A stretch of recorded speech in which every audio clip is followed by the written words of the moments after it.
My name is Sarah Mitchell, and at 29 years old, I never thought I would be sitting alone in a Maricopa County courtroom watching my 4-year marriage dissolve while my parents were nowhere to be found.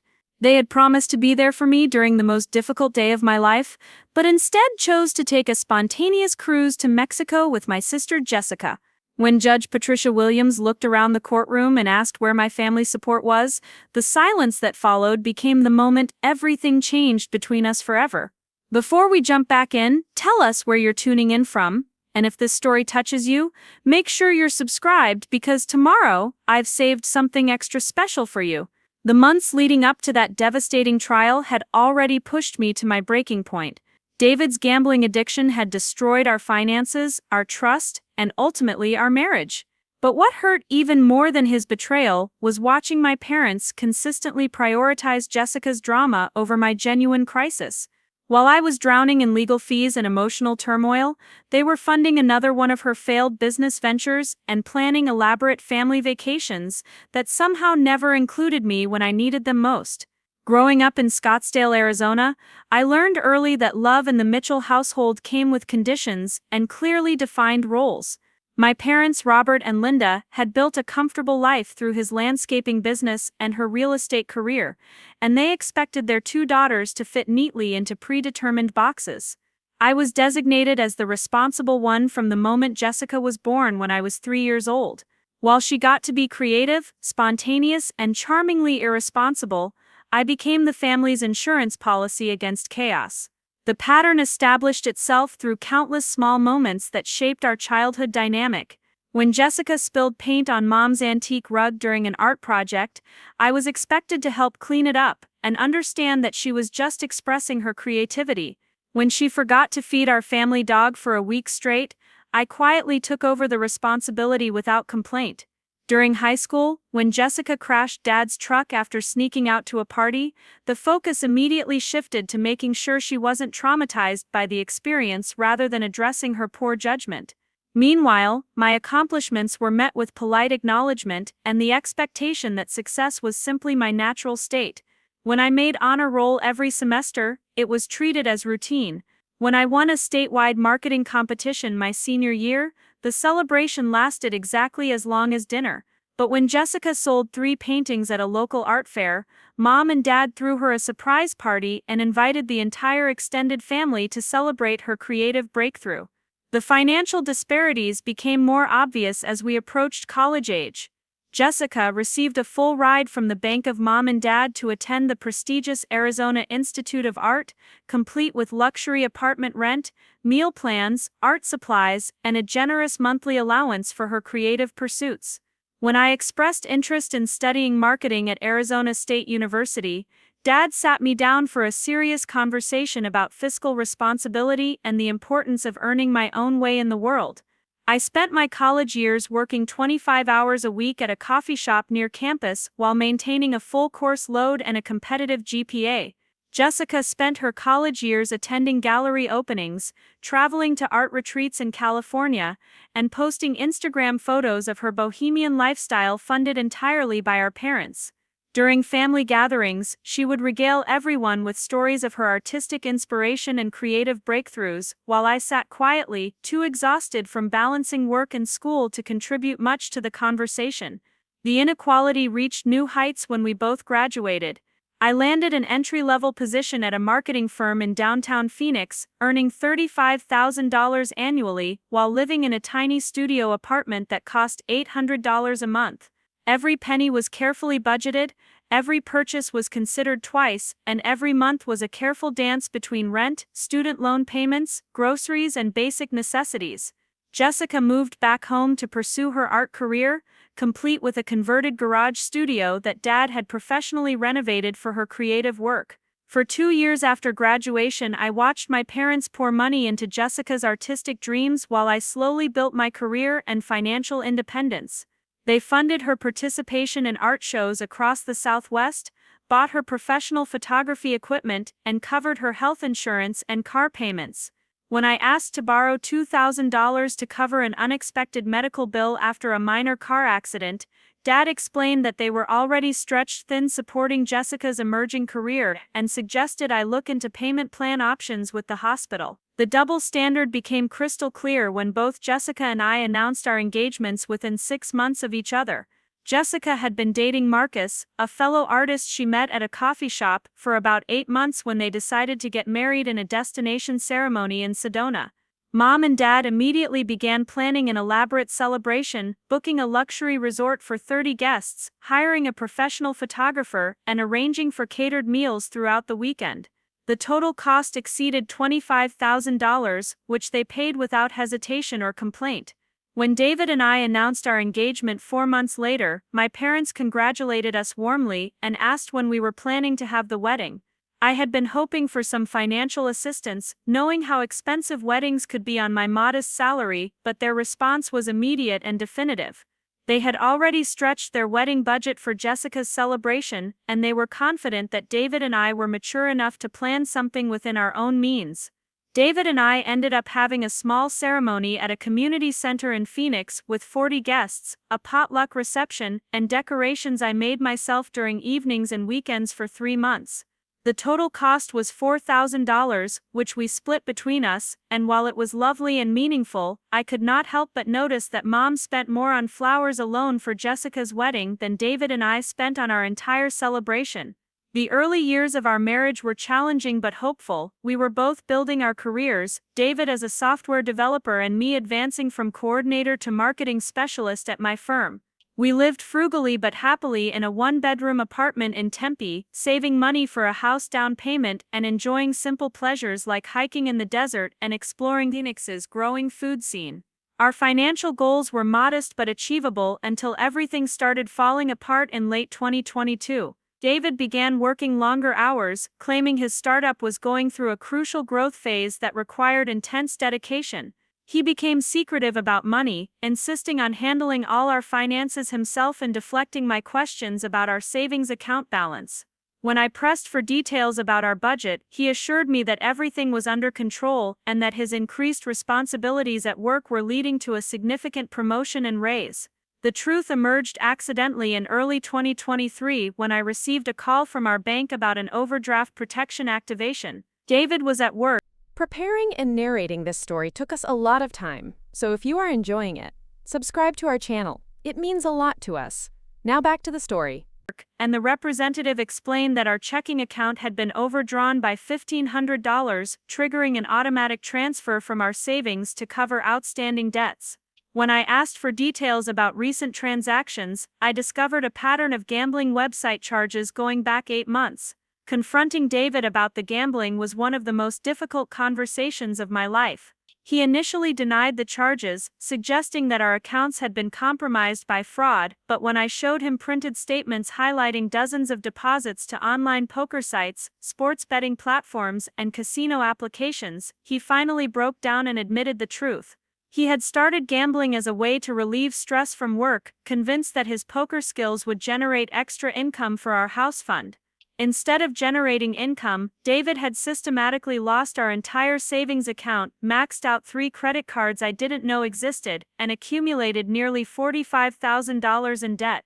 Every dollar we had carefully saved over 3 years of marriage was gone, replaced by monthly payment obligations that exceeded our combined take-home income.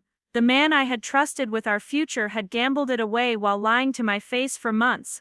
The betrayal was devastating, but David's initial response to my discovery gave me hope that our marriage might survive his addiction. He broke down completely, admitting that gambling had become compulsive and uncontrollable. He agreed immediately to seek professional help, starting with Gamblers Anonymous meetings and individual therapy with a counselor who specialized in addiction recovery. For several weeks, he attended meetings religiously, installed blocking software on all his devices, and turned over complete financial control to me. I wanted desperately to believe that his remorse was genuine and that we could rebuild our relationship stronger than before.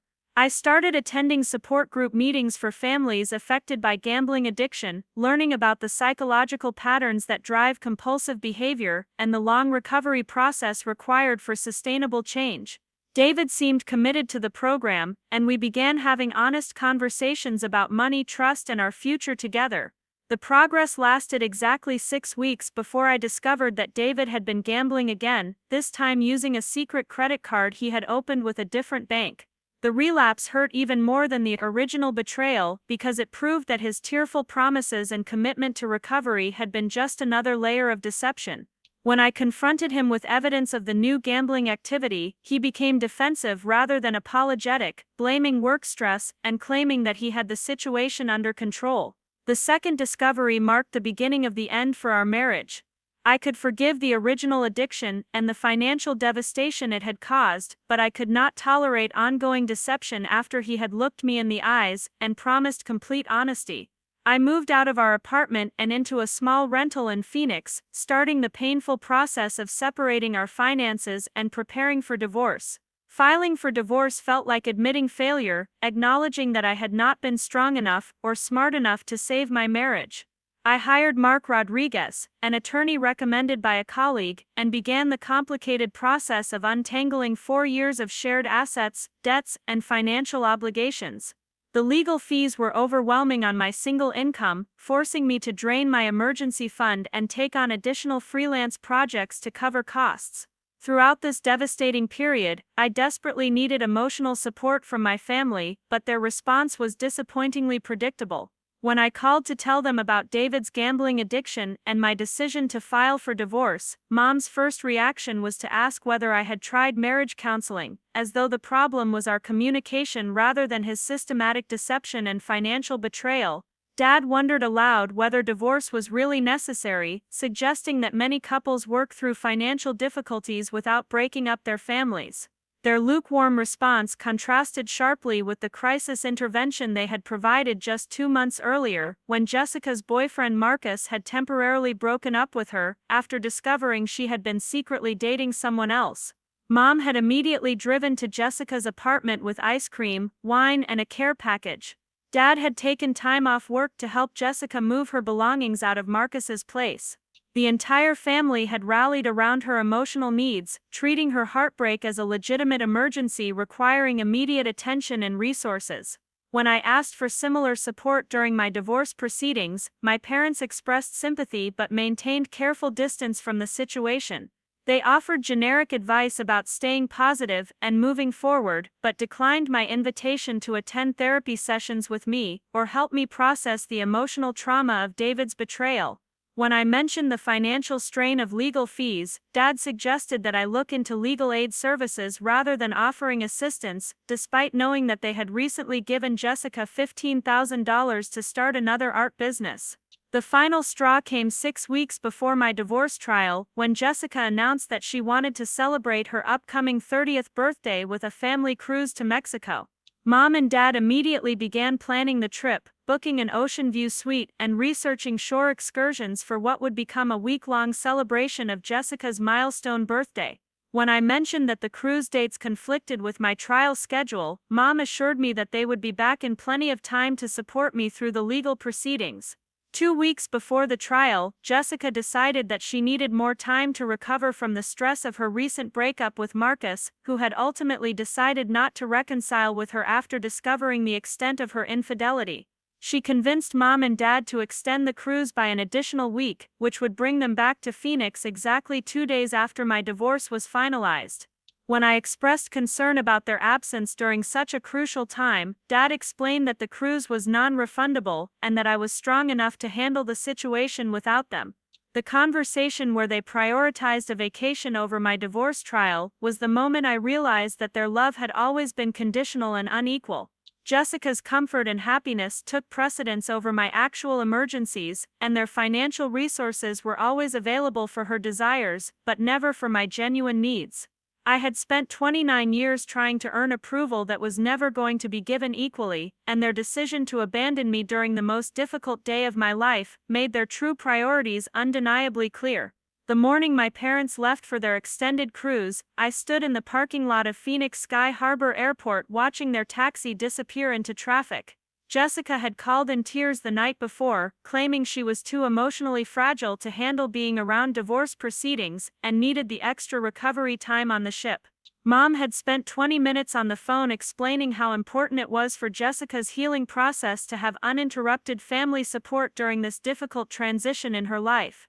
I had driven them to the airport myself, listening to excited chatter about shore excursions and spa treatments, while my stomach churned with anxiety about facing the trial alone.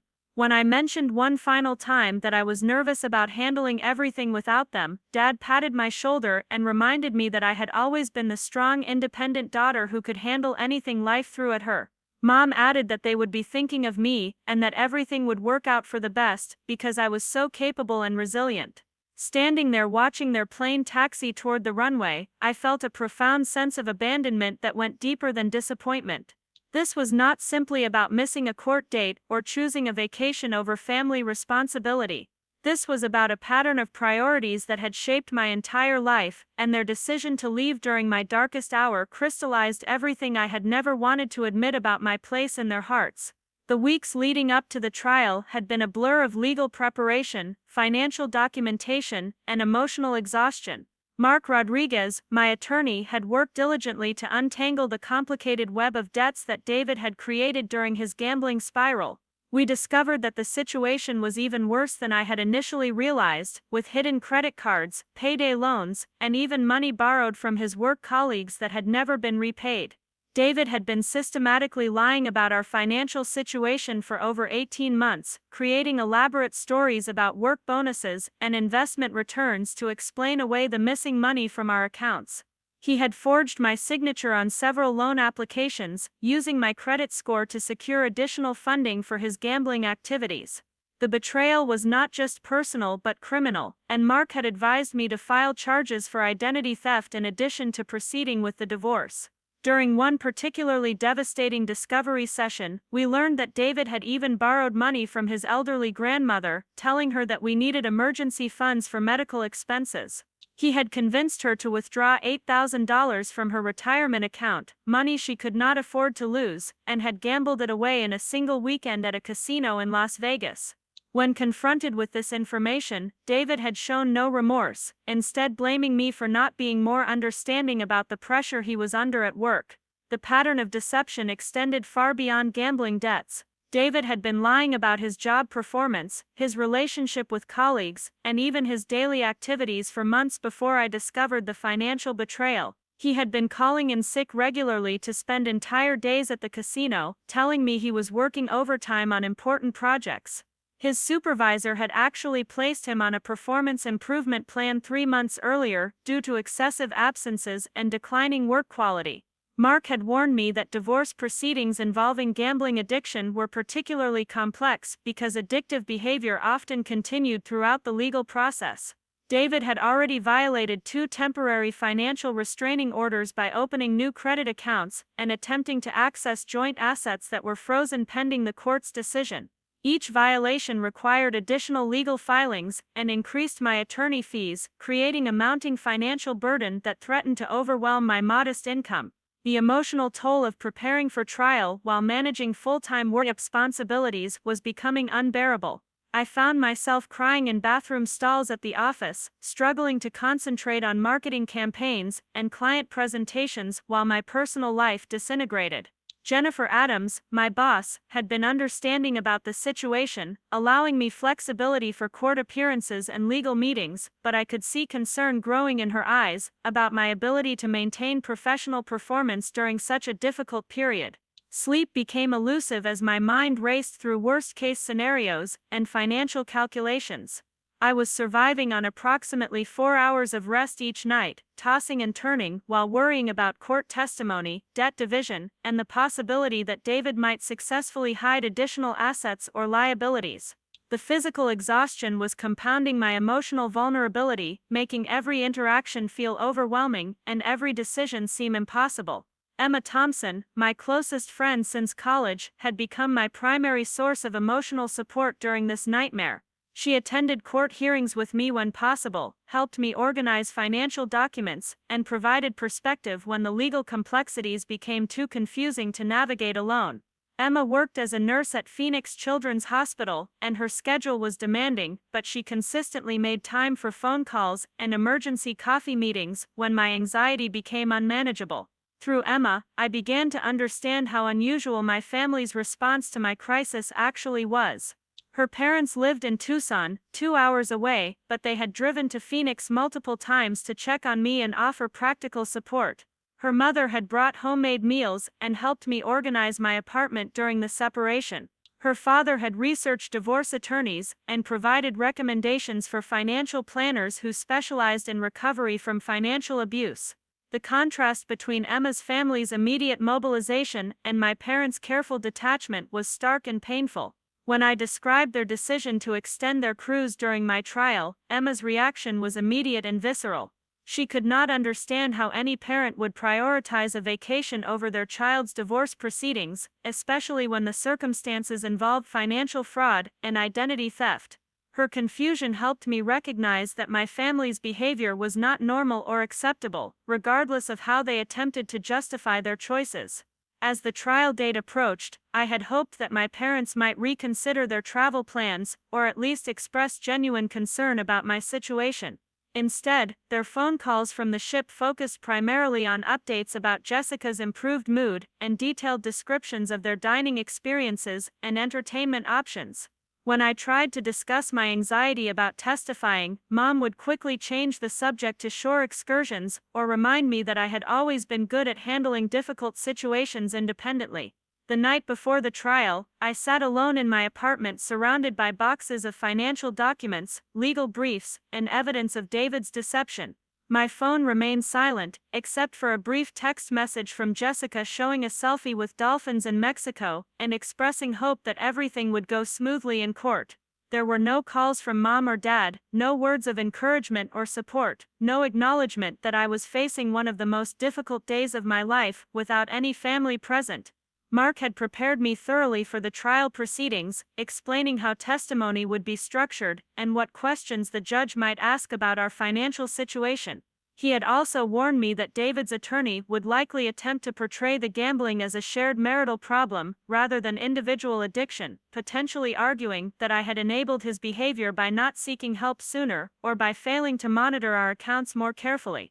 The strategy session had been particularly difficult because it forced me to confront aspects of the marriage that I had tried to rationalize or excuse.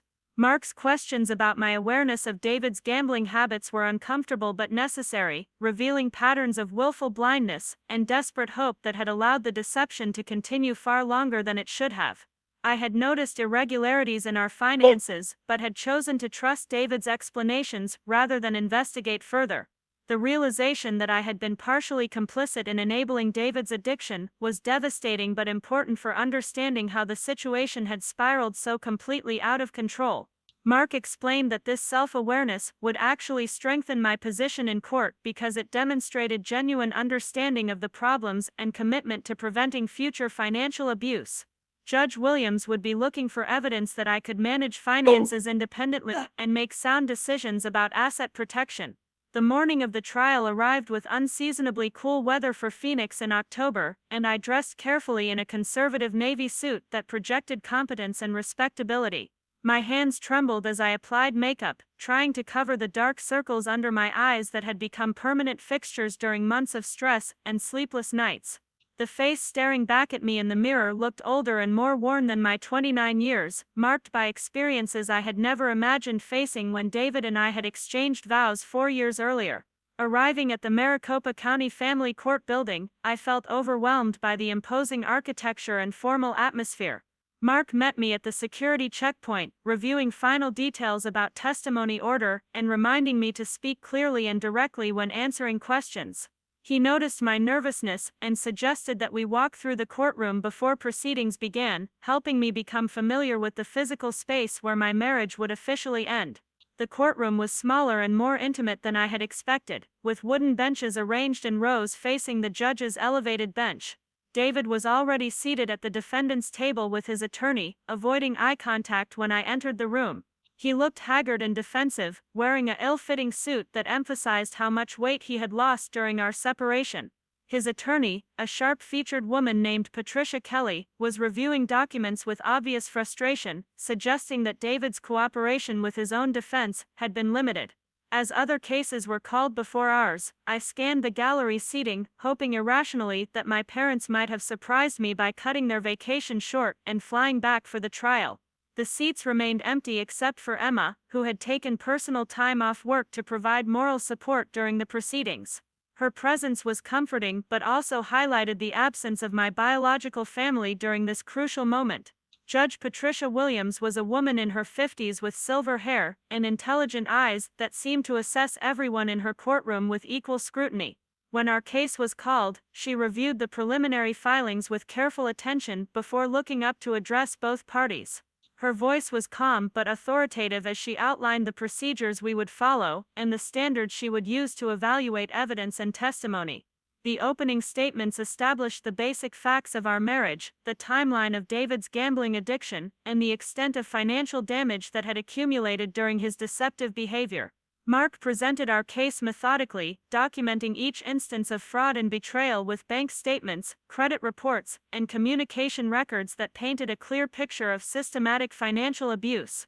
David's attorney attempted to portray his gambling as a medical condition that required treatment rather than punishment, arguing that addiction was a disease that had affected both spouses equally. She suggested that I had been aware of financial irregularities but had failed to intervene effectively, making me partially responsible for the mounting debts and damaged credit that we both faced.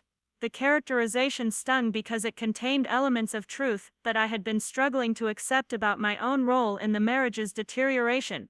I had noticed warning signs, but had chosen to trust David's explanations rather than confront uncomfortable realities about our relationship.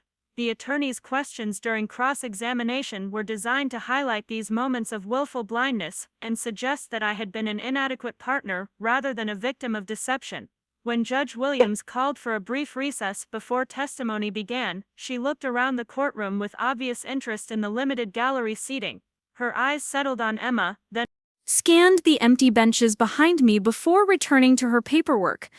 The observation was subtle but unmistakable, and I felt heat rise in my cheeks as I realized that she had noted the absence of family support during such significant proceedings.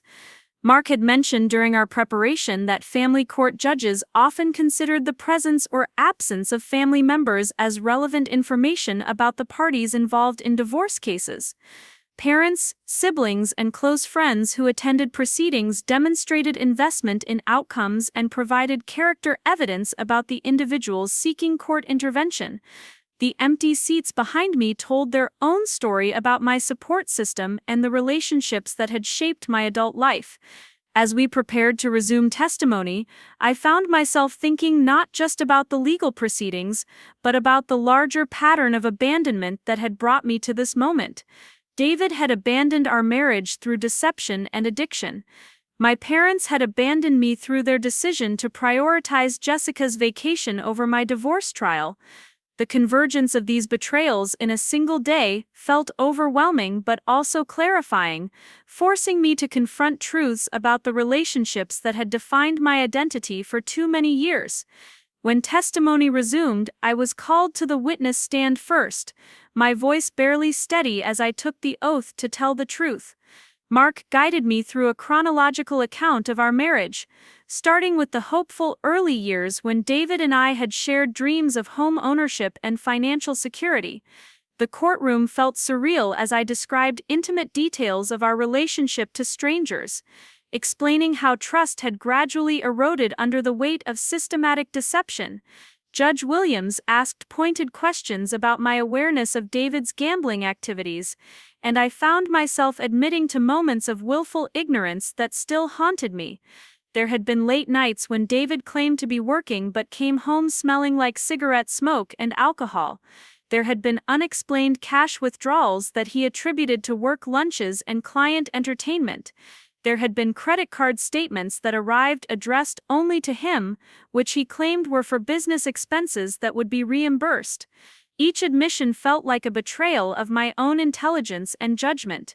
I had been trained as a marketing professional to analyze data and identify patterns, yet I had failed to recognize the obvious signs of addiction and deception in my own home. The shame of my naivety was almost as painful as the financial devastation David had caused, and I struggled to maintain composure while acknowledging my failures under oath. The cross-examination by David's attorney was brutal and methodical.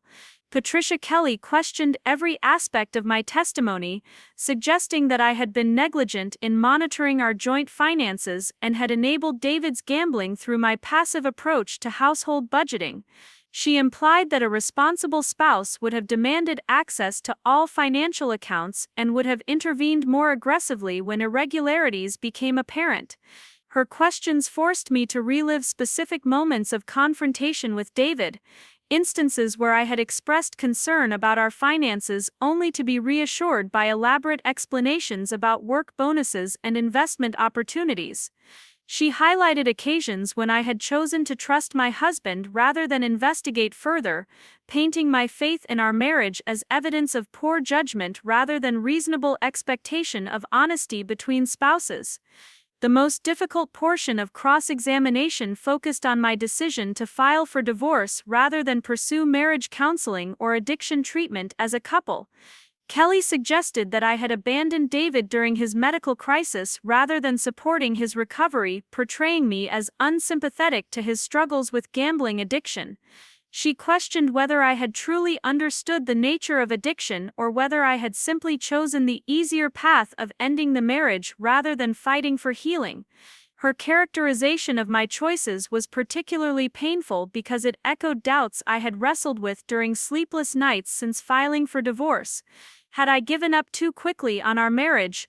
Should I have been more patient with David's recovery process? Was divorce an act of self-preservation or an act of selfishness? The questions had tormented me for months, and having them raised in open court made my uncertainty visible to everyone present. Mark's redirect examination gave me an opportunity to clarify my perspective on these complex emotional decisions.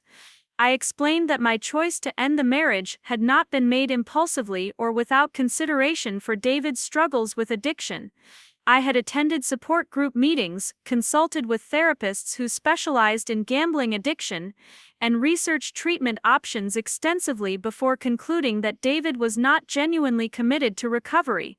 The turning point had not been the initial discovery of gambling debts, but David's continued deception after he had promised complete honesty and transparency. I had been willing to work through the financial devastation and rebuild our relationship, but I could not accept ongoing lies and manipulation disguised as addiction treatment. Trust, once shattered so completely, required more than promises to repair, and David had shown no genuine remorse for the harm he had caused. When David took the witness stand, his testimony was a mixture of self-pity and deflection that revealed the depth of his denial about personal responsibility. He acknowledged gambling but characterized it as stress relief that had gotten out of hand rather than systematic fraud and deception. He claimed that he had hidden his activities to protect me from worry, portraying his lies as misguided attempts at shielding his wife from financial anxiety. His version of events minimized the extent of his deception and the impact of his choices on our marriage and my financial security. He described our joint savings as money that he had intended to replace through successful gambling, as though his intentions justified risking our entire future without my knowledge or consent. He claimed that his gambling had been under control until work pressures increased, suggesting that external circumstances rather than personal choices had driven his behavior. The most revealing aspect of David's testimony was his complete lack of genuine remorse for the pain he had caused. He expressed regret about the outcome of his gambling but showed no understanding of how his lies and betrayal had destroyed my ability to trust him. He seemed genuinely confused by my decision to file for divorce, apparently believing that the financial problems were the only real issue in our marriage rather than recognizing the fundamental breakdown of honesty and respect between us. Judge Williams questioned David extensively about his efforts to seek treatment for gambling addiction, and his responses revealed the superficial nature of his commitment to recovery. He had attended several Gamblers Anonymous meetings but had stopped going after a few weeks because he felt the other participants were more severely addicted than he was. He had seen a therapist twice but had discontinued treatment because he felt that talking about gambling made him want to gamble more. His explanations for abandoning treatment programs demonstrated a pattern of rationalization and avoidance that extended far beyond gambling behavior. David consistently externalized responsibility for his choices, blaming work stress, my emotional distance, and even the treatment programs themselves for his inability to maintain sobriety from gambling. He showed no genuine insight into the psychological patterns that had driven his deceptive behavior or the work required for meaningful change. The financial expert testimony that followed painted a devastating picture of our marital assets and debts. Mark had hired a forensic accountant named Rebecca Chen to trace the flow of money through our various accounts and identify the full extent of David's gambling-related losses. Her analysis revealed that David had systematically liquidated our entire financial foundation over 18 months, leaving us with negative net worth and damaged credit that would take years to repair. Rebecca's presentation included detailed charts showing how money had moved from our joint savings account to gambling websites, from secret credit card advances to casino cash withdrawals, and from payday loans to more gambling activities in a destructive cycle that had consumed every available financial resource. The total amount lost exceeded $60,000, money that had taken us 4 years of careful budgeting and sacrifice to accumulate. The most shocking revelation from Rebecca's analysis was the discovery that David had been gambling for far longer than I had realized. Credit card records showed small gambling-related charges dating back to the first year of our marriage, suggesting that his addiction had been present from the beginning of our relationship rather than developing in response to recent work pressures as he had claimed. The timeline of David's gambling activity corresponded with several mysterious financial events that I had never connected to addiction. A tax refund that had been smaller than expected, a bonus from work that had never materialized in our bank account, and several instances of unexpected expenses that David had handled privately all appeared to be related to gambling losses and the elaborate lies he had constructed to conceal his activities. Rebecca's testimony also revealed the sophisticated methods David had used to hide his gambling from me, including opening secret bank accounts, using cash advances to avoid creating obvious paper trails, and timing his gambling activities to coincide with my work travel so that I would not notice his absences from home. The level of planning and deception involved in concealing his addiction was far more extensive than I had imagined, suggesting that our entire marriage had been built on a foundation of systematic lies. David's attorney attempted to challenge Rebecca's analysis by questioning the methodology used to identify gambling-related transactions, but her expertise and documentation were thorough and convincing. She had traced every dollar through multiple accounts and had identified patterns of behavior that clearly distinguished gambling activities from legitimate expenses. Her presentation left no doubt about the extent of financial damage or David's responsibility for creating our dire situation. The testimony phase concluded with character witnesses for both parties, and the contrast was stark and painful. David's side of the courtroom remained nearly empty, with only his elderly grandmother present to speak on his behalf.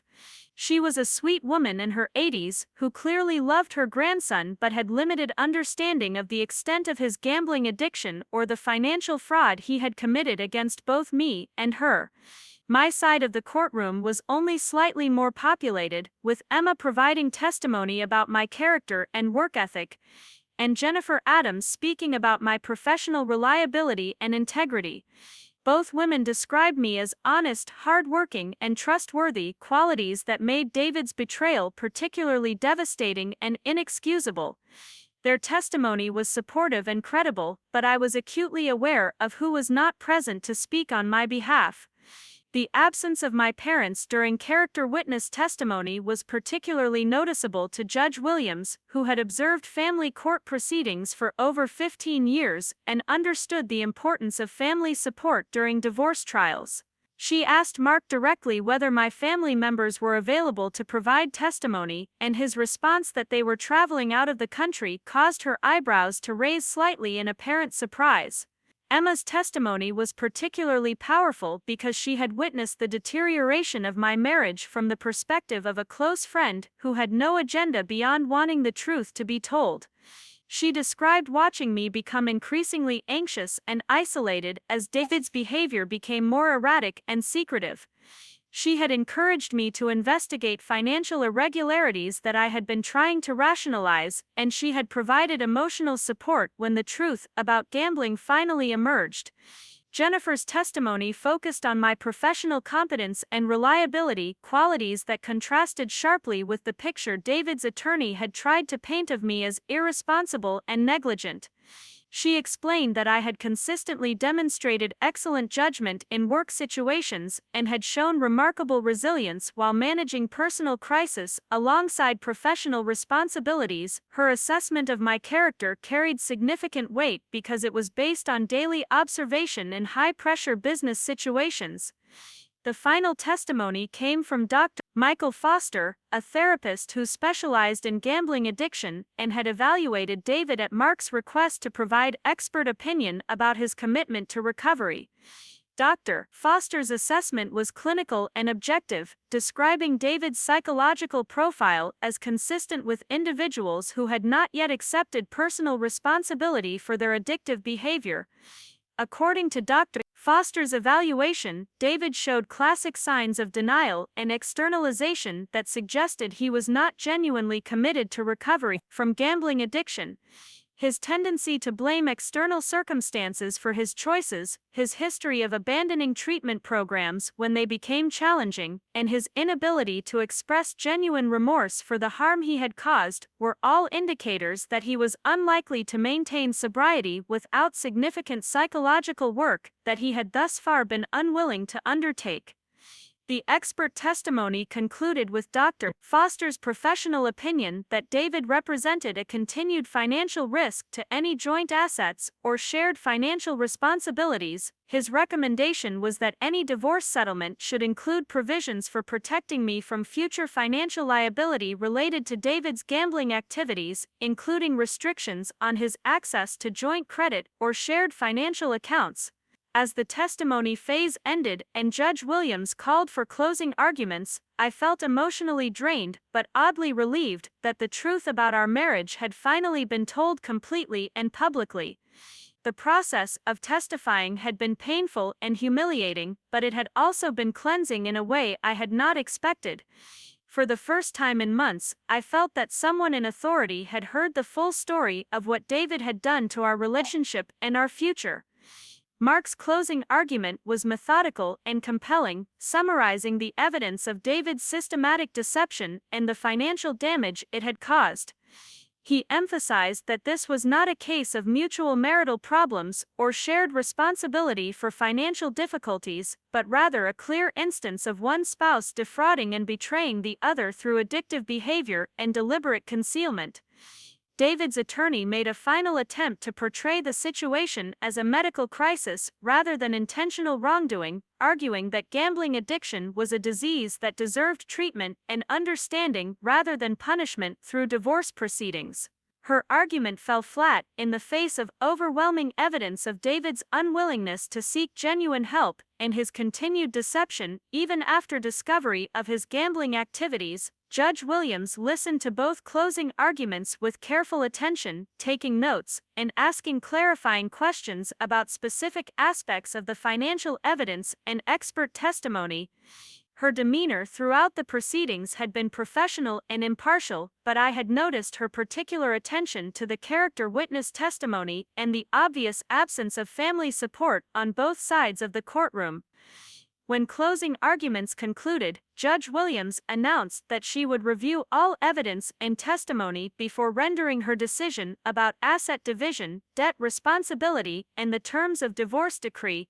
She scheduled a hearing for the following week to announce her ruling and asked both parties to remain available for additional questions if needed during her deliberation process. As the courtroom emptied, I felt a strange mixture of exhaustion and anticipation about Judge Williams' pending decision. The legal process had been more emotionally draining than I had expected. forcing me to confront not only David's betrayal but also my own failures of judgment and awareness. The trial had also highlighted the stark absence of family support during one of the most difficult periods of my life, making my parents' decision to prioritize Jessica's vacation seem even more hurtful and incomprehensible.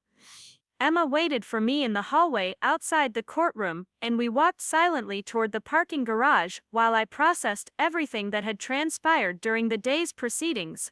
The truth about my marriage had been laid bare in front of strangers, but the people who should have cared most about my well-being were enjoying margaritas and poolside entertainment thousands of miles away. That evening, I sat alone in my apartment trying to process the day's events and prepare mentally for Judge Williams' decision. My phone remained silent except for occasional text messages from the cruise ship showing Jessica's latest adventures and updates about their dining experiences. The contrast between their carefree vacation and my legal crisis felt surreal and painful, highlighting the fundamental imbalance in our family relationships that had taken me 29 years to recognize clearly. The week between trial testimony and Judge Williams' ruling felt endless, filled with anxiety about the financial implications of her decision and growing clarity about the emotional implications of my parents' absence during such a crucial time.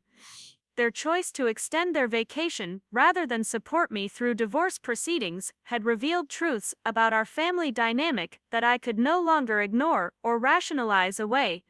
Mark called twice during the waiting period to discuss potential outcomes and prepare me for various scenarios Judge Williams might choose in dividing our assets and debts. He was cautiously optimistic that the evidence of David's deception and the expert testimony about his unwillingness to seek treatment would work in my favor, but family court decisions were always difficult to predict with certainty. The morning of the ruling, I dressed carefully once again in professional attire that projected competence and stability. Emma had arranged to attend the hearing with me, providing the family support that my biological relatives had chosen not to offer. As we entered the courthouse, I felt nervous but also strangely peaceful about whatever decision Judge Williams would render, knowing that I had told the truth completely and accepted responsibility for my own role in the marriage's failure. Judge Patricia Williams entered the courtroom with a measured pace that suggested the gravity of her decision. She carried a thick folder of documents and settled behind her bench with the deliberate movements of someone who had spent considerable time reviewing complex evidence. The courtroom was notably quiet as she arranged her papers, and I found myself holding my breath while waiting for her to speak. When Judge Williams finally looked up, her gaze swept across both legal tables before settling on the gallery seating behind us. Her expression was thoughtful as she observed Emma sitting alone in the section designated for my family and friends, while David's side remained equally sparse with only his grandmother present. The visual contrast seemed to register with her as she made a brief note on her paperwork before addressing the court. Her voice was clear and authoritative as she began delivering her ruling, methodically addressing each aspect of the case that had been presented during the previous week's testimony. She acknowledged the complexity of divorces involving addiction issues, but emphasized that the court's primary responsibility was determining fair distribution of assets and debts based on the evidence rather than sympathy for either party's personal struggles. Judge Williams spoke directly about David's gambling addiction, characterizing it as a serious medical condition that required treatment and understanding. However, she distinguished between addiction as a disease and the deliberate deception that David had used to conceal his behavior from me and from financial institutions. The systematic nature of his lies, she observed, went far beyond impulsive behavior driven by compulsive gambling and represented calculated fraud that had devastated our marital finances. The judge's analysis of our financial situation was thorough and damning in its assessment of David's responsibility for our dire circumstances. She noted that Rebecca Chen's forensic accounting had revealed a pattern of deception spanning nearly our entire marriage, with gambling activities beginning much earlier than David had admitted in his testimony. The scope of financial damage, she concluded, was entirely attributable to David's undisclosed gambling and the elaborate measures he had taken to hide it from me. Her ruling on asset division was straightforward and decisive. Since our marital assets had been completely eliminated by David's gambling activities, there was nothing to divide between us. However, the debts he had accumulated through secret credit cards, payday loans, and other gambling-related borrowing would remain his sole responsibility. Judge Williams was particularly firm about protecting me from future liability for any gambling-related debts that might emerge after our divorce was finalized. The portion of her ruling that focused on my conduct during the marriage was more nuanced and thoughtful. Judge Williams acknowledged that I had shown some naivety in not investigating financial irregularities more aggressively, but she characterized this as reasonable trust between spouses rather than negligent oversight. She noted that David's deception had been sophisticated and deliberate, designed specifically to avoid detection by someone who had no reason to suspect systematic fraud. Judge Williams spent considerable time addressing the character evidence that had been presented by both sides, and her observations about family support became a central theme in her analysis. She noted that divorce proceedings were inherently stressful and that the presence or absence of family members often provided insight into the support systems available to help individuals recover from marital dissolution and rebuild their lives independently. The judge's comments about my family's absence during the trial were measured but pointed. She observed that she had presided over hundreds of divorce cases and that it was unusual to see someone facing such significant financial and emotional trauma without family members present to provide support. She noted that Emma's testimony had indicated strong friendship and professional relationships, but that the absence of parents or siblings during such crucial proceedings raised questions about available family resources during my recovery period. Her analysis of David's family situation was similarly telling. She noted that his grandmother's testimony had been loving but had revealed limited understanding of the extent of his gambling addiction or the financial fraud he had committed. The elderly woman's presence demonstrated family care but also highlighted David's isolation from peers and siblings who might provide more comprehensive support during addiction recovery. Judge Williams then made the observation that would haunt my relationship with my parents permanently. She stated clearly that while family members were not required to attend divorce proceedings, their absence during trials involving financial fraud and addiction often indicated broader patterns of family dysfunction that could impact an individual's ability to recover from marital trauma and rebuild financial stability. She noted specifically that my parents had chosen to travel internationally during my divorce trial, despite being aware of the serious nature of the proceedings and the financial fraud that had been perpetrated against me. Their decision to prioritize vacation travel over supporting their daughter through legal proceedings involving identity theft and systematic deception, she observed, suggested a troubling lack of understanding about the severity of my situation. The judge's comments about parental absence were delivered in a tone that was professional but unmistakably critical. She explained that family court judges regularly observed how parents responded to their adult children's crises, and that parents who were genuinely concerned about their children's welfare typically made significant efforts to be present during major legal proceedings, especially when those proceedings involved criminal behavior by the other spouse. Judge Williams concluded her observations about family support by noting that my parents' absence during the trial would be documented in the court record and might be relevant information for future legal proceedings if David's gambling-related fraud expanded to include additional victims or criminal charges. Her suggestion that their absence reflected poorly on their character and judgment was subtle but unmistakable. The formal conclusion of her ruling granted me the divorce decree I had requested and established clear legal separation of our financial obligations. David would be required to assume responsibility for all gambling-related debts, while I would retain my personal assets, including my car and personal belongings. The ruling also included provisions for protecting me from creditors seeking to collect on debts that David had incurred without my knowledge or consent. Judge Williams also ordered David to participate in court-supervised addiction treatment programs as a condition of finalizing the divorce decree. His failure to comply with treatment requirements could result in additional legal consequences and might impact future financial obligations if his gambling continued to create legal problems. The court would monitor his progress through regular reporting requirements designed to ensure genuine participation rather than superficial compliance. As the hearing concluded, Judge Williams offered brief remarks about the importance of seeking appropriate support during recovery from financial abuse and marital trauma. She provided information about victim services and financial counseling resources available through the county court system. Her tone was compassionate as she addressed me directly, acknowledging the difficulty of rebuilding after such extensive deception and betrayal. The judge's final comments focused on the importance of establishing healthy boundaries with family members and friends who had not provided adequate support during crisis periods.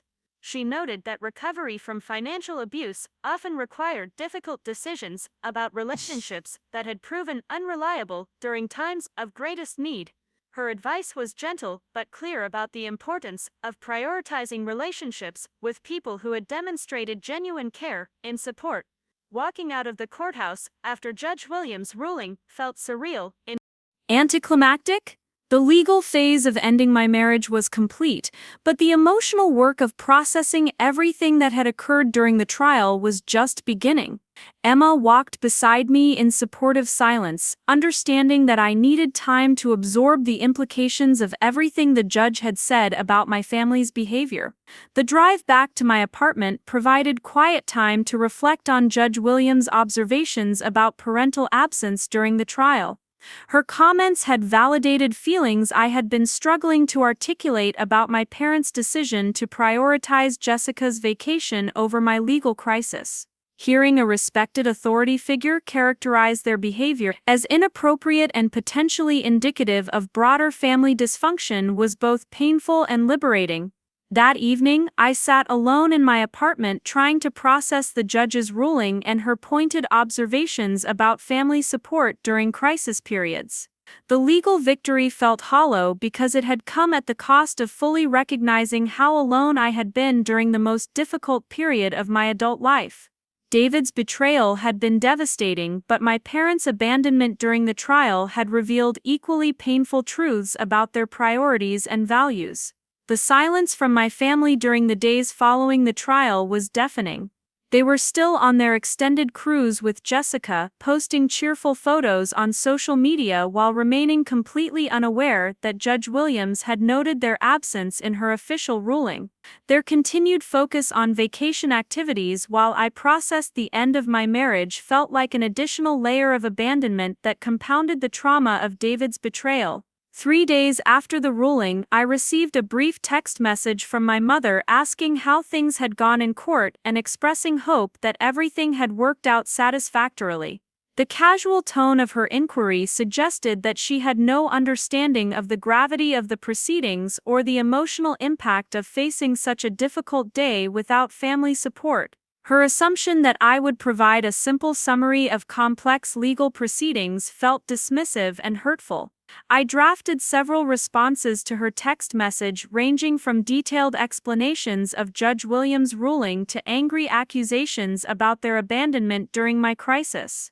Eventually, I decided not to respond at all, recognizing that any attempt to explain the impact of their absence would likely be met with defensiveness and justification rather than genuine understanding or remorse. Emma had taken vacation time to spend the weekend with me after the trial, understanding that I needed companionship while processing the emotional aftermath of officially ending my marriage. We spent Saturday morning organizing my apartment and discussing practical next steps for rebuilding my financial stability and emotional well-being. Her practical support and genuine concern provided a stark contrast to my family's absence during this crucial transition period. During our conversations, Emma helped me recognize patterns in my family relationships that I had been reluctant to acknowledge. She pointed out that my parents' response to my divorce crisis was consistent with their lifelong pattern of prioritizing Jessica's wants over my actual needs. Their decision to extend their cruise during my trial was not an isolated incident of poor judgment but rather the latest example of systematic favoritism that had shaped our family dynamic for decades.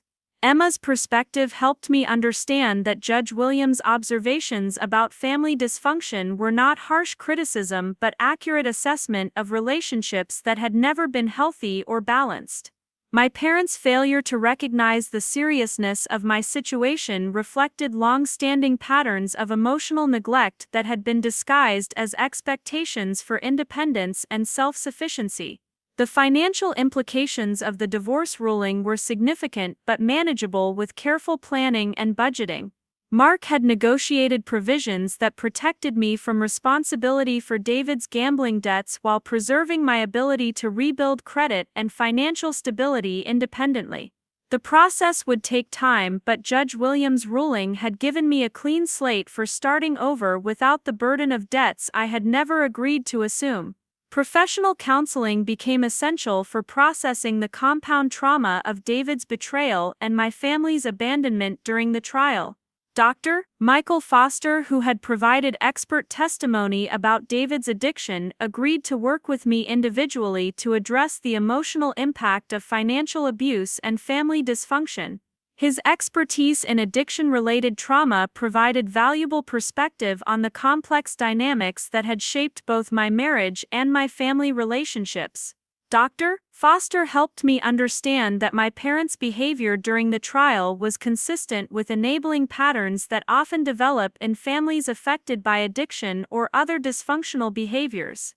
Their tendency to prioritize Jessica's immediate comfort over my genuine crisis reflected distorted thinking about family roles and responsibilities that had likely contributed to problems in both my marriage and my relationship with my parents. The therapy process revealed connections between my family's favoritism patterns and my vulnerability to David's deception. Dr. Foster suggested that growing up in a family where my needs were consistently minimized had left me with poor boundaries and excessive tolerance for mistreatment. My willingness to accept David's lies about our finances paralleled my lifelong acceptance of unequal treatment within my family system. Understanding these patterns was painful but necessary for developing healthier relationship boundaries and making better choices about future partnerships. Dr. Foster emphasized that recovery from both financial abuse and family dysfunction required learning to prioritize my own well-being rather than accommodating other people's dysfunctional behaviors or unrealistic expectations. 6 weeks after the trial, my parents returned from their extended cruise and attempted to resume normal family contact as though nothing significant had occurred during their absence. Their first phone call was cheerful and superficial, filled with vacation highlights and assumptions that my divorce had been resolved easily and amicably. When I mentioned Judge Williams' observations about family support during legal proceedings, Mom's tone became defensive and dismissive. She suggested that I was being overly dramatic about their travel timing and reminded me that I had always been capable of handling difficult situations independently. Dad added that they had complete confidence in my ability to manage legal matters without parental supervision, characterizing their absence as evidence of trust in my competence rather than abandonment during crisis. Their response to Judge Williams' criticism revealed the depth of their denial about family dysfunction and their inability to acknowledge how their favoritism had affected my emotional development and adult relationships. Instead of expressing remorse for missing such an important day, they focused on defending their decision and minimizing the impact of their absence on my well-being. The conversation became heated when I attempted to explain how alone I had felt during the trial and how painful it had been to face David's betrayal without family support. Mom interrupted to remind me that Jessica had been going through her own emotional crisis after her breakup with Marcus, suggesting that her needs for family support had been more urgent than mine. The comparison was particularly hurtful because it revealed how little they understood about the severity of financial fraud compared to typical relationship drama.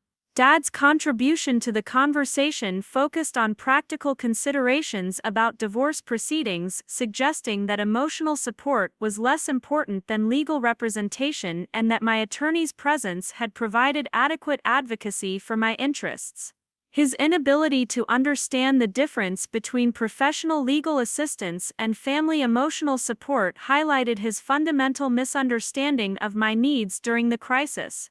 The phone call ended with mutual frustration and unresolved conflict about their priorities and decision-making during my marriage dissolution. Their continued defensiveness about missing the trial and their inability to acknowledge the impact of their absence made it clear that genuine accountability or behavior change was unlikely.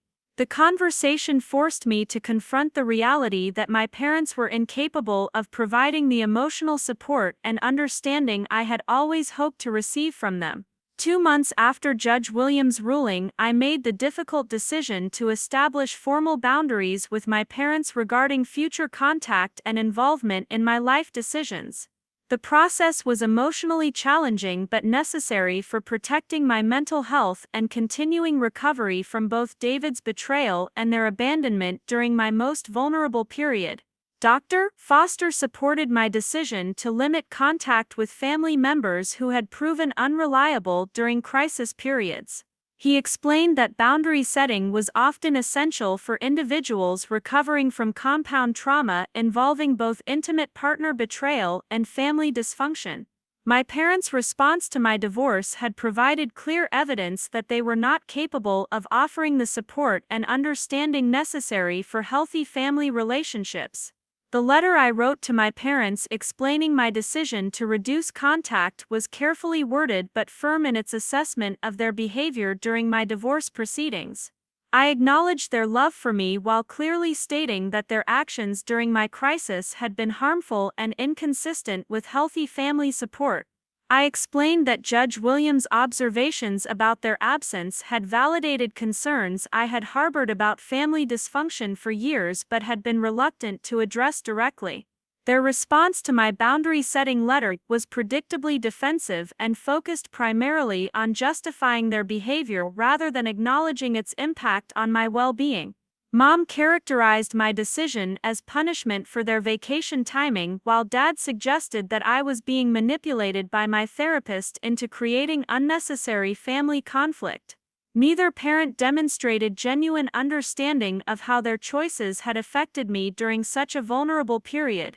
The months following my decision to limit family contact were initially lonely but gradually became liberating as I focused on building healthier relationships with people who had demonstrated genuine care and support during my divorce crisis. Emma remained a constant source of friendship and encouragement, while Jennifer continued to provide professional mentorship and understanding about balancing career responsibilities with personal recovery. New friendships developed through therapy groups and professional organizations, connections with people who understood the challenges of rebuilding after betrayal and family dysfunction. These relationships were based on mutual respect and reciprocal support rather than obligation and history, creating opportunities for emotional growth that had not been possible within my dysfunctional family system.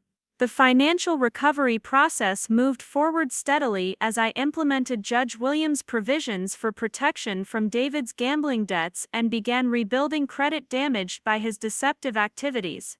The work was slow and methodical, but each month brought measurable progress toward financial stability and independence.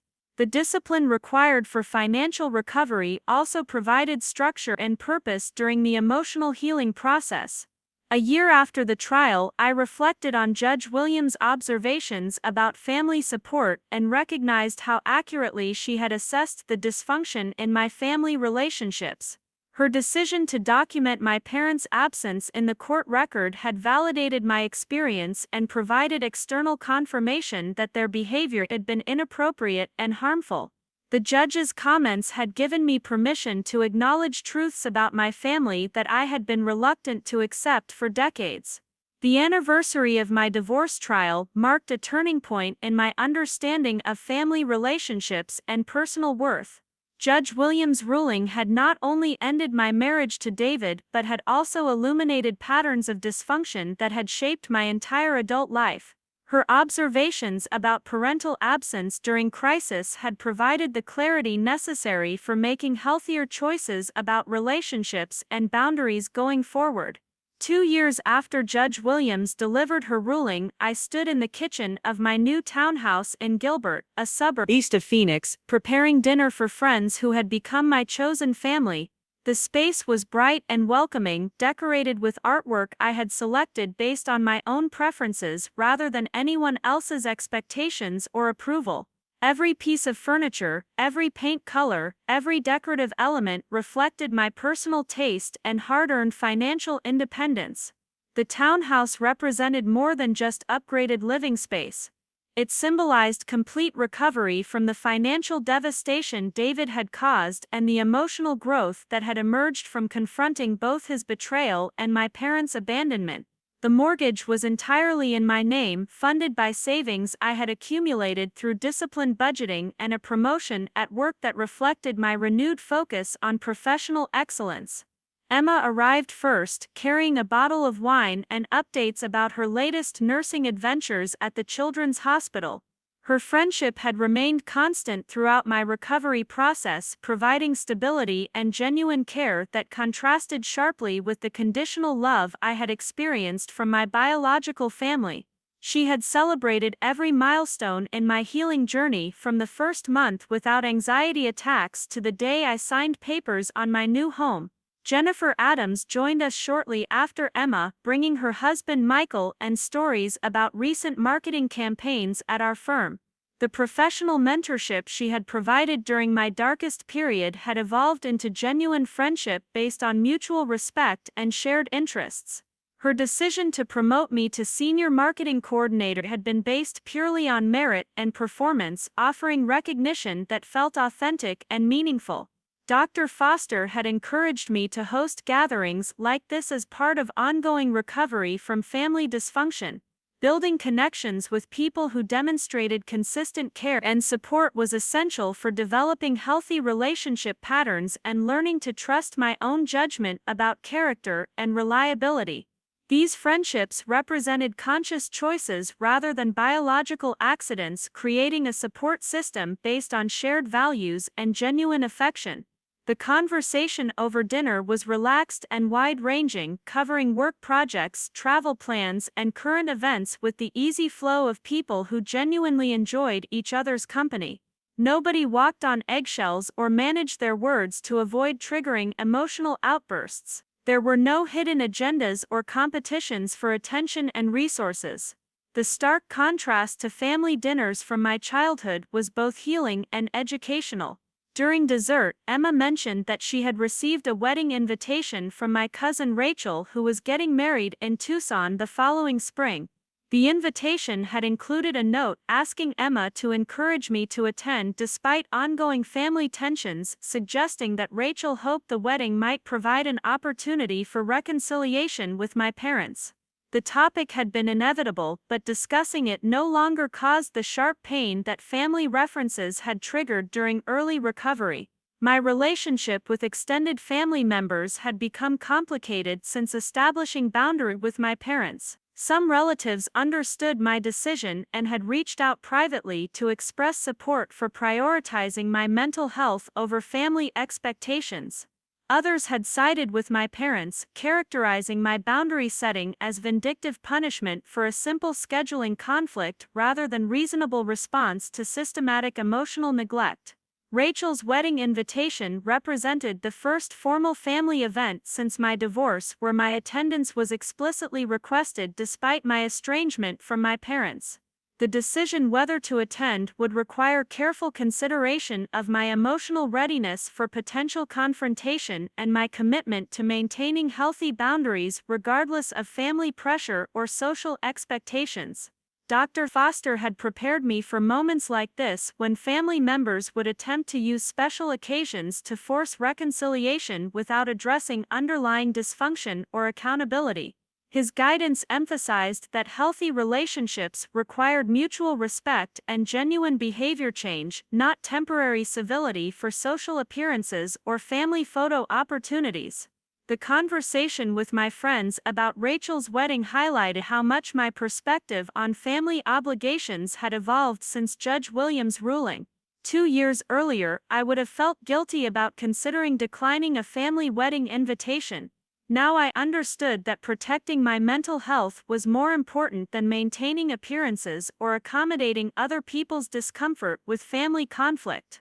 Emma's perspective was characteristically direct and supportive. She pointed out that I had no obligation to subject myself to potential mistreatment from my parents simply because other family members hoped for reconciliation.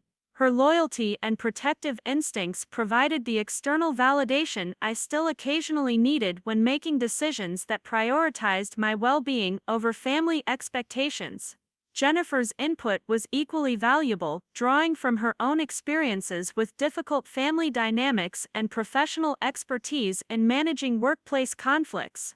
She emphasized that healthy relationships required consistent behavior over time, not isolated moments of apparent cooperation during special events. Her advice resonated because it was grounded in observation of my character and growth rather than abstract theories about family loyalty. The discussion about Rachel's wedding naturally led to updates about my parents and Jessica, information that filtered through extended family communications despite my limited direct contact. According to various relatives, my parents had struggled to understand why I had reduced communication and continued to characterize my boundary setting as temporary anger that would eventually resolve itself. Jessica had apparently experienced her own series of relationship and career setbacks since their extended cruise during my divorce trial. Her art business had failed completely after several months of poor sales and financial mismanagement. She had moved back in with my parents and was working part-time at a retail job while living in her childhood bedroom and complaining about the unfairness of adult responsibilities. The updates about Jessica's continued struggles with independence and accountability confirmed patterns that Dr. Foster had helped me recognize about family dysfunction and enabling behaviors. My parents' decision to rescue her repeatedly from consequences of poor choices had prevented her from developing resilience and problem-solving skills necessary for adult success. Learning about their ongoing financial support for Jessica while they had been unavailable during my genuine crisis provided additional perspective on their values and priorities. Their willingness to fund her lifestyle indefinitely while characterizing my need for emotional support as excessive independence demonstrated the deep-rooted nature of favoritism that had shaped our family dynamic for decades. The contrast between Jessica's continued dependence on parental resources and my successful recovery from financial devastation was striking but not entirely surprising. The same family patterns that had forced me to develop self-sufficiency and resilience had enabled her to avoid accountability and growth, creating vastly different trajectories for our adult lives. 6 months after the dinner conversation about Rachel's wedding, I made the decision to attend the ceremony while maintaining clear boundaries about interaction with my parents. The choice represented confidence in my emotional stability and commitment to relationships with extended family members who had provided support during my recovery process. Preparing for the wedding required careful planning and emotional preparation with Dr. Foster's guidance.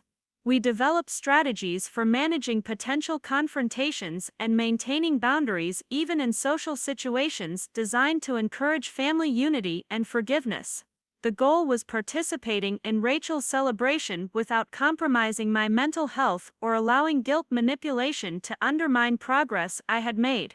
Emma offered to attend the wedding with me as moral support, but I decided to go alone as a test of my emotional independence and confidence in handling family dynamics without external backup. The decision felt empowering rather than frightening, reflecting genuine growth in self-advocacy and boundary maintenance skills. The wedding day arrived with typical Arizona spring weather, sunny and warm but not yet oppressive. Rachel's ceremony was held at a resort in Tucson with beautiful desert landscaping and mountain views that provided peaceful backdrop for family interactions. The setting was elegant and romantic, creating positive atmosphere that discouraged dramatic confrontations or emotional outbursts. My parents were already seated when I arrived at the ceremony, and their reaction to seeing me was carefully neutral. Mom offered a brief wave and smile that appeared genuine but cautious.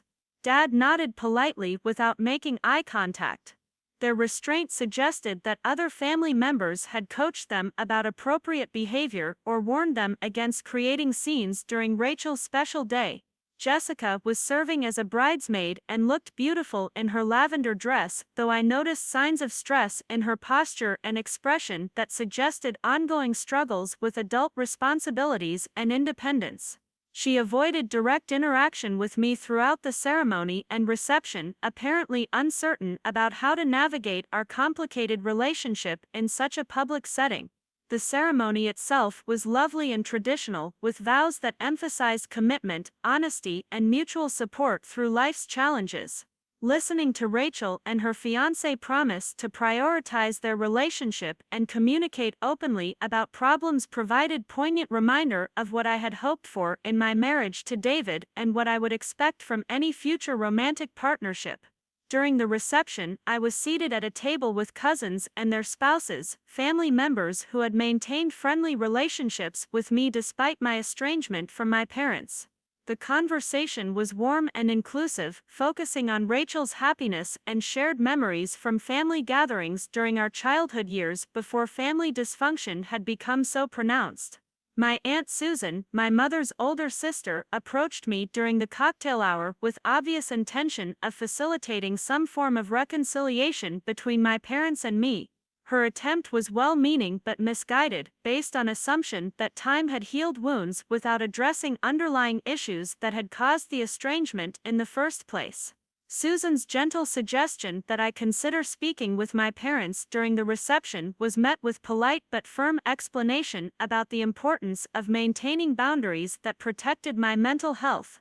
I expressed appreciation for her concern while making clear that reconciliation would require accountability and behavior change rather than temporary social interaction during family celebrations.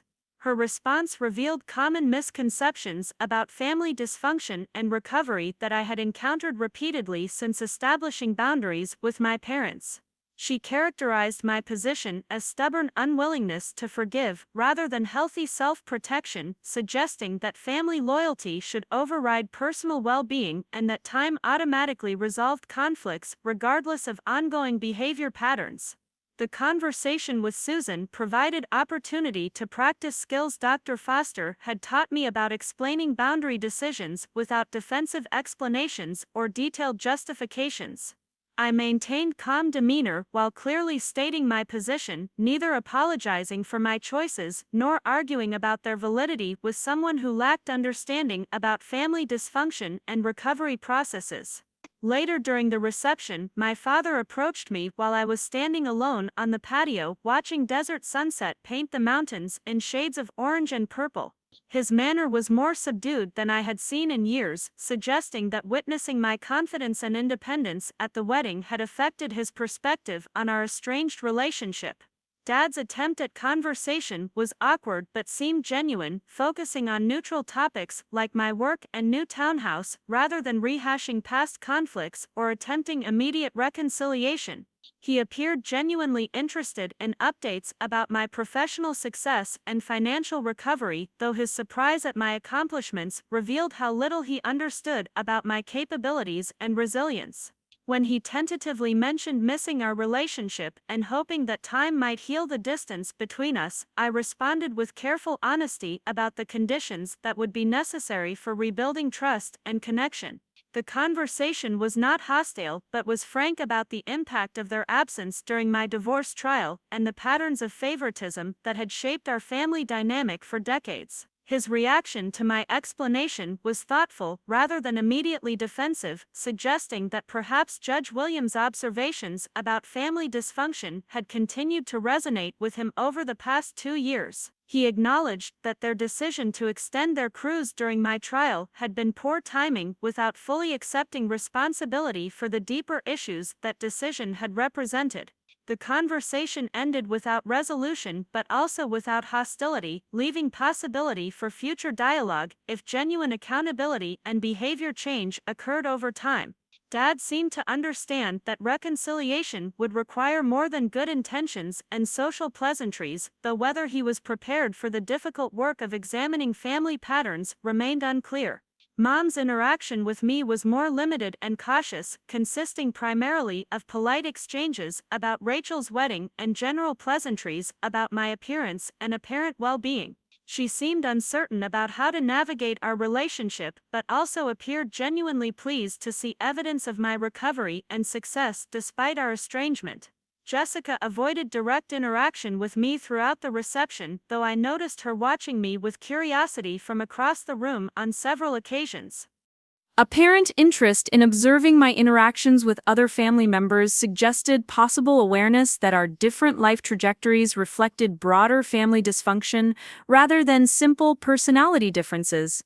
The wedding provided valuable evidence that I had successfully developed emotional resilience and boundary-setting skills that allowed participation in family events without compromising mental health or recovery progress.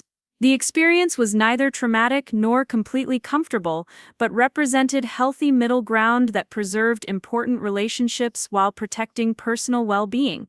Driving back to Phoenix after the reception, I reflected on how dramatically my life had changed since the day Judge Williams noted my parents' absence during my divorce trial. The judge's observations had catalyzed recognition of family dysfunction that had shaped my entire adult development, leading to difficult but necessary work of establishing boundaries and building healthier relationships. The townhouse I returned to that evening represented complete recovery from financial devastation David had caused and successful creation of independent life based on my own values and choices. Every aspect of my current situation reflected personal growth and conscious decision-making rather than accommodation to other people's expectations or dysfunction. The career advancement I had achieved through focused professional development provided both financial security and genuine job satisfaction that contrasted sharply with the anxiety and uncertainty that had characterized my work life during my marriage and divorce proceedings. Jennifer's mentorship and recognition had helped rebuild confidence that David's betrayal and family dysfunction had severely damaged. The friendships I had cultivated through therapy groups, professional organizations, and intentional relationship building provided emotional support and social connection without the manipulation and favoritism that had characterized my family relationships. These connections were based on mutual respect and genuine care rather than obligation and history. Most importantly, the self-awareness and boundary-setting skills I had developed through therapy and recovery work had fundamentally changed my approach to all relationships, creating protection against future manipulation and abuse while allowing authentic connection with people who demonstrated consistent care and respect. 3 years after Judge Williams' ruling, I received news that David had been arrested for embezzling money from his employer to fund continued gambling activities. The criminal charges represented escalation of addictive behavior that had destroyed our marriage, confirming Dr. Foster's assessment that David had not been genuinely committed to recovery during our divorce proceedings. Learning about David's arrest provided closure about my decision to end our marriage rather than attempting further reconciliation. His continued deception and illegal behavior validated Judge Williams' ruling that had protected me from ongoing financial liability for his gambling-related activities. The court's provisions had prevented me from becoming entangled in his criminal behavior. The news also reinforced lessons about recognizing and responding to addictive behavior and deception in relationships. My early warning system for identifying dishonesty and manipulation had been significantly strengthened through therapy and recovery work, providing protection against future involvement with individuals who demonstrated similar patterns. 5 years after my divorce trial, I received an unexpected letter from Judge Williams, who had retired from family court and was writing a book about family dysfunction and recovery.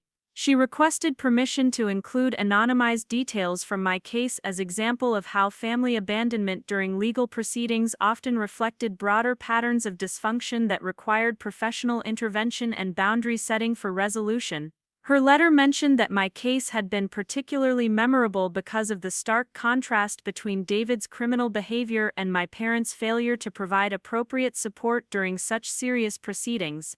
She noted that family court judges regularly observed how parents responded to their adult children's crises and that my parents' absence had been unusually inappropriate given the circumstances.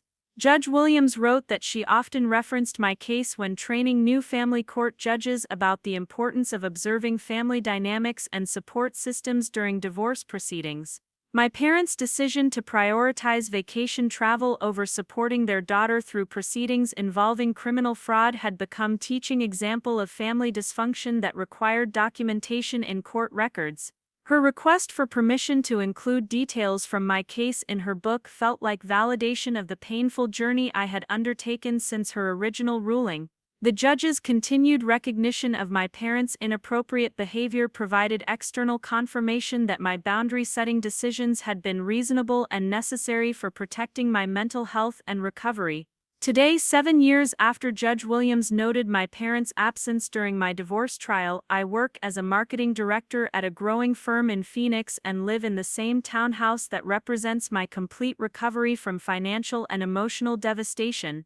My life is peaceful and fulfilling, built on a foundation of healthy relationships and clear boundaries that protect my well-being. The chosen family I have created through intentional relationship building provides emotional support and genuine connection without manipulation or favoritism. Emma remains my closest friend. Jennifer continues as professional mentor and personal friend, and Dr. Foster's guidance helped establish patterns of self-care and boundary setting that have become natural parts of my daily life. My relationship with my biological family remains limited but civil, consisting primarily of holiday cards and brief updates through extended family communications. My parents have never acknowledged their role in family dysfunction or expressed genuine remorse for their absence during my divorce trial, confirming that reconciliation would require accountability they appear incapable of providing. Jessica continues to struggle with independence and adult responsibilities, though recent reports suggest she has finally begun therapy to address her own relationship patterns and financial management skills. Her journey towards self-sufficiency has been much slower and more difficult than mine, reflecting different responses to similar family dysfunction. The lessons I learned from Judge Williams' observations about family support during crisis have shaped every significant decision in my adult life since that devastating but transformative day in court. Her documentation of my parents' abandonment provided permission to acknowledge family dysfunction and prioritize my own well-being over family expectations.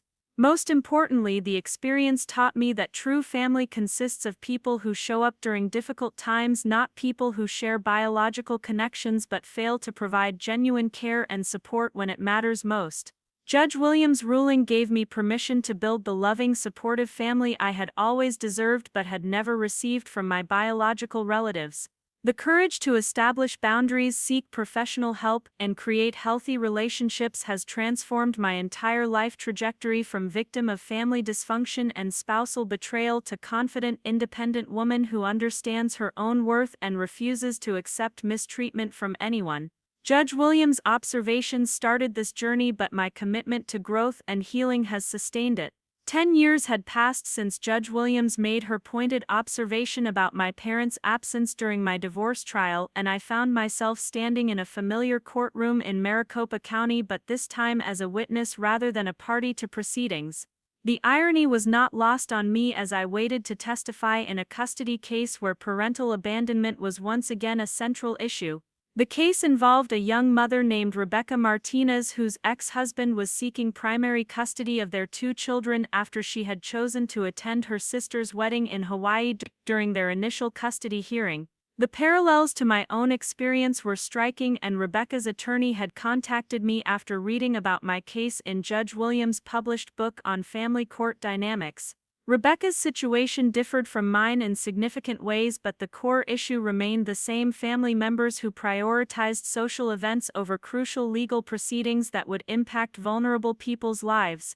Her ex-husband's legal team was arguing that her absence from the custody hearing demonstrated poor judgment and lack of commitment to her children's welfare, just as David's attorney had tried to paint my choices during our divorce.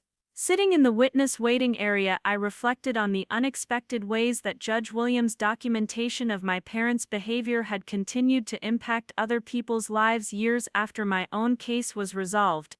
Her book had become required reading in several law schools, and my story had apparently resonated with family court attorneys dealing with similar patterns of parental dysfunction and abandonment. The attorney representing Rebecca, Maria Santos, had explained that my testimony would help establish that parental absence during legal proceedings often reflected deeper relationship patterns rather than isolated incidents of poor timing. My experience demonstrated how family dysfunction could persist for years without acknowledgement or accountability, making such absences meaningful indicators of character and priorities. When I was called to testify, the courtroom felt smaller than I remembered, but the elevated judge's bench still carried the same authority and gravitas that had intimidated me a decade earlier. Judge Robert Chen, who had taken over Judge Williams' caseload after her retirement, reviewed my credentials as an expert witness on family dysfunction and parental abandonment during legal proceedings. My testimony began with a summary of my own divorce case and the circumstances that had led to my parents' absence during the trial. I explained how their decision to extend their cruise vacation rather than support me through proceedings involving financial fraud had been documented by Judge Williams as evidence of family dysfunction that impacted my recovery and healing process. The defense attorney for Rebecca's ex-husband attempted to challenge my testimony by suggesting that my parents' behavior was an isolated incident rather than part of a broader pattern of dysfunction.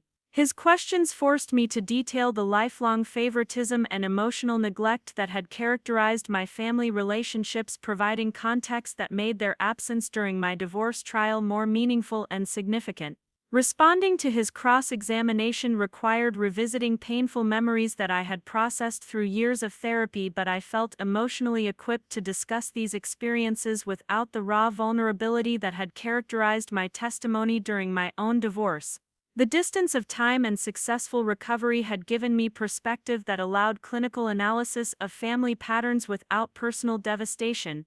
The attorney's attempt to minimize the significance of parental absence during legal proceedings backfired when I was able to cite specific research studies and expert opinions from Judge Williams' book about the correlation between family support during crisis and successful recovery outcomes. My professional experience in marketing had taught me how to present complex information clearly and persuasively. When Maria Santos resumed direct examination, she asked me to explain how Judge Williams' observations about my family had impacted my recovery process and long-term relationship decisions. I described the validation I had felt when a respected authority figure confirmed that my parents' behavior was inappropriate and potentially indicative of broader dysfunction. The most powerful portion of my testimony focused on the contrast between my biological family's abandonment and the support I had received from chosen family members during the same period. I explained how Emma's presence in the courtroom and Jennifer's professional mentorship had provided the stability and care that my parents had failed to offer during my most vulnerable time. Judge Chen asked specific questions about the long-term impact of parental abandonment during legal proceedings, and I was able to provide detailed analysis of how that experience had shaped my understanding of healthy relationships and boundary setting. The judge's interest in these connections suggested that he was considering similar documentation for Rebecca's case. After completing my testimony, I remained in the courtroom to observe the remainder of the proceedings.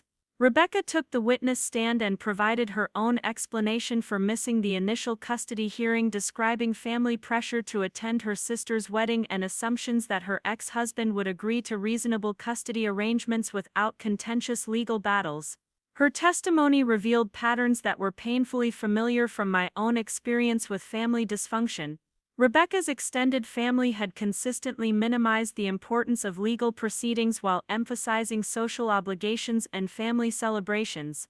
Her parents had actually paid for her trip to Hawaii, treating the wedding as a family emergency that took precedence over custody negotiations. The cross-examination of Rebecca was harsh and focused heavily on her decision-making process regarding priorities and responsibilities. Her ex-husband's attorney painted her as someone who consistently chose personal enjoyment over parental duties, using her absence from the custody hearing as evidence of broader character flaws and poor judgment. Rebecca's emotional responses during cross-examination reminded me of my own vulnerability during my divorce trial, though she had the advantage of family members present in the courtroom gallery. Her parents and siblings had apparently learned from the mistake of missing the initial hearing and were now providing visible support during these crucial proceedings. The contrast between Rebecca's current family support and their absence during the initial hearing highlighted the significance of such attendance for demonstrating commitment and priorities. Judge Chen made several observations about the importance of consistency in family support, noting that crisis response patterns often revealed more about relationships than routine interactions. When Judge Chen delivered his ruling several hours later, he specifically referenced Judge Williams' research about family dynamics and parental support during legal proceedings. He noted that Rebecca's absence from the initial hearing, combined with her family's role in encouraging that absence, raised legitimate questions about priorities and decision-making that were relevant to custody determinations. However, Judge Chen also acknowledged Rebecca's current commitment to the proceedings and her family's visible support during the current hearing. He ruled that custody would be shared equally between both parents, with provisions for reviewing the arrangement after 6 months to assess how well both parents supported their children's needs and legal obligations. The ruling felt like a balanced approach that recognized both the significance of Rebecca's initial absence and her demonstrated commitment to correcting that mistake. Judge Chen's decision reflected the evolution of family court understanding about parental dysfunction while allowing for genuine behavior change and accountability. After the hearing concluded, Rebecca approached me with tears in her eyes and expressed gratitude for my willingness to testify about such personal experiences. She explained that my testimony had helped her understand how her absence from the initial hearing had been perceived by the court and had motivated her to make different choices about family obligations and legal responsibilities.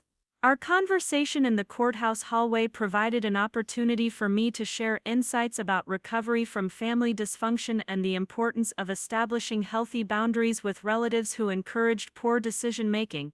Rebecca's willingness to examine her own patterns gave me hope that she could avoid the extended estrangement that had been necessary in my situation. Maria Santos thanked me for providing testimony that had helped establish important legal precedents about family support during custody proceedings. She explained that Judge Williams' book had already influenced several custody cases, but my willingness to testify as an expert witness had given courts additional perspective on the long-term impacts of parental abandonment. The experience of testifying in Rebecca's case had provided unexpected closure about my own divorce trial and the documentation of my parents' absence that had been so painful at the time. Judge Williams' decision to note their behavior in the court record had created ripple effects that continued to help other people facing similar family dysfunction and legal challenges. Driving home from the courthouse that evening, I reflected on the unexpected ways that painful experiences could eventually contribute to positive outcomes for others. My willingness to share details about family dysfunction and recovery had helped Rebecca's legal team make their case while also advancing broader understanding about the importance of family support during crisis periods. The testimony had also reminded me of how dramatically my life had changed since that devastating day when I had sat alone in a courtroom facing the end of my marriage without family support. The confidence and expertise I had demonstrated as an expert witness reflected years of therapy, recovery work, and intentional relationship building that had transformed my entire approach to life. 6 months after testifying in Rebecca's case, I received a letter from her updating me about the custody arrangement and her continued efforts to establish healthier boundaries with extended family members. She had begun therapy to address patterns of people-pleasing and poor decision-making that had contributed to her initial absence from the custody hearing. Rebecca's progress reminded me of my own healing journey and the importance of professional support for understanding and changing dysfunctional family patterns. Her willingness to examine her own role in problematic dynamics while also establishing appropriate boundaries with relatives demonstrated the kind of balanced approach that led to sustainable recovery. The letter also included news that Rebecca's parents had begun their own counseling to understand how their influence had contributed to her poor decisions regarding legal obligations. Their willingness to examine their own behavior and seek professional help contrasted sharply with my parents' continued defensiveness and denial about their role in family dysfunction. Reading about Rebecca's family's accountability efforts stirred complex emotions about my own parents' inability to acknowledge their mistakes or seek help for changing problematic patterns. Their continued defensiveness about missing my divorce trial suggested that genuine reconciliation would remain impossible without fundamental changes in their approach to relationships and responsibility. 2 years after testifying in Rebecca's custody case, I was contacted by researchers at Arizona State University who were studying the long-term impacts of family dysfunction on adult children's relationship patterns and recovery outcomes. They had read Judge Williams' book and were interested in interviewing me for a longitudinal study about boundary setting and chosen family creation. The research interview provided an opportunity to reflect systematically on the decade of growth and healing that had followed Judge Williams' documentation of my parents' abandonment. The researchers were particularly interested in factors that had contributed to successful recovery from both spousal betrayal and family dysfunction, recognizing that compound trauma required specialized intervention approaches. Their questions about resilience factors and protective relationships helped me articulate the specific elements that had supported my healing process. Emma's consistent friendship, Jennifer's professional mentorship, Dr. Foster's therapeutic expertise, and my own commitment to boundary setting had created a foundation for rebuilding trust and developing healthy relationship patterns. The researchers were also interested in my perspective on family estrangement as a recovery tool, recognizing that limited contact with dysfunctional relatives was sometimes necessary for protecting mental health and continuing personal growth. My experience demonstrated that estrangement could be a healthy choice rather than a failure of family loyalty when relationships were genuinely harmful. Their study was designed to inform therapeutic approaches for adults recovering from family dysfunction and intimate partner betrayal. The research team hoped to identify intervention strategies that could help other people establish healthy boundaries and build supportive chosen families without the extended trial and error process that had characterized my own recovery. Participating in the research study provided validation that my experiences could contribute to broader understanding about recovery from family dysfunction and relationship trauma. The researchers' interest in my story reflected growing recognition that family estrangement was sometimes appropriate and beneficial rather than evidence of personal failure or vindictive behavior. The interview process also helped me recognize how completely I had recovered from the devastating period surrounding my divorce trial. The young woman who had sat alone in Judge Williams' courtroom 10 years earlier had been broken and desperate for approval from people who were incapable of providing genuine love and support. The person I had become was confident, independent, and surrounded by relationships based on mutual respect and authentic care. Judge Williams' decision to document my parents' absence had catalyzed a transformation that extended far beyond ending my marriage to David. Her observations had given me permission to acknowledge family dysfunction and prioritize my own well-being over relatives' expectations and social conventions about family loyalty. Today, 12 years after Judge Williams noted my parents' absence during my divorce trial, I continue to work in marketing while also serving as an expert witness in family court cases involving parental abandonment and dysfunction. The painful experience that had once felt like the end of my world had evolved into meaningful work that helped other people navigate similar challenges. My chosen family has continued to grow and strengthen over the years, including deep friendships with people who demonstrate consistent care and support during both celebrations and crises. These relationships provide the love and acceptance that I had always hoped to receive from biological relatives but had learned to find in people who chose to prioritize my well-being.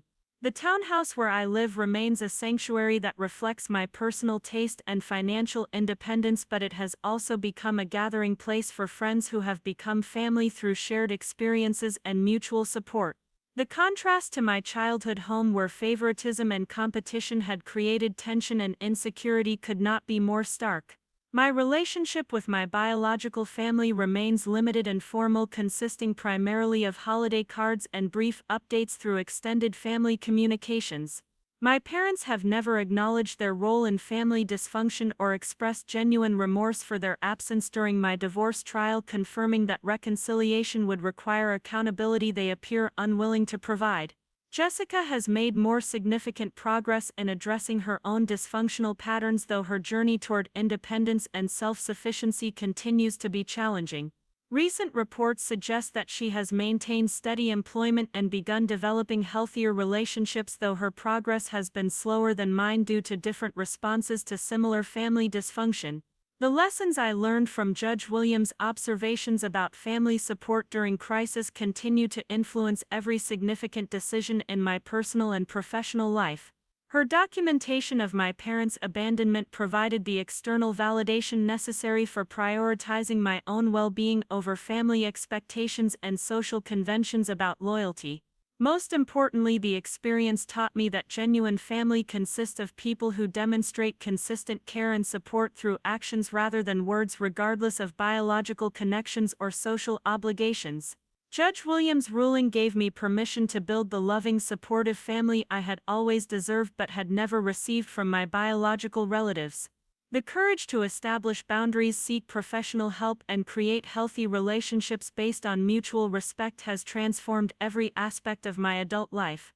Judge Williams' simple observation about my parents' absence started a journey of self-discovery and healing that continues to shape my understanding of love, loyalty, and personal worth. Up next, you've got 2 more standout stories right on your screen. If this one hit the mark, you won't want to pass these up, just click and check them out.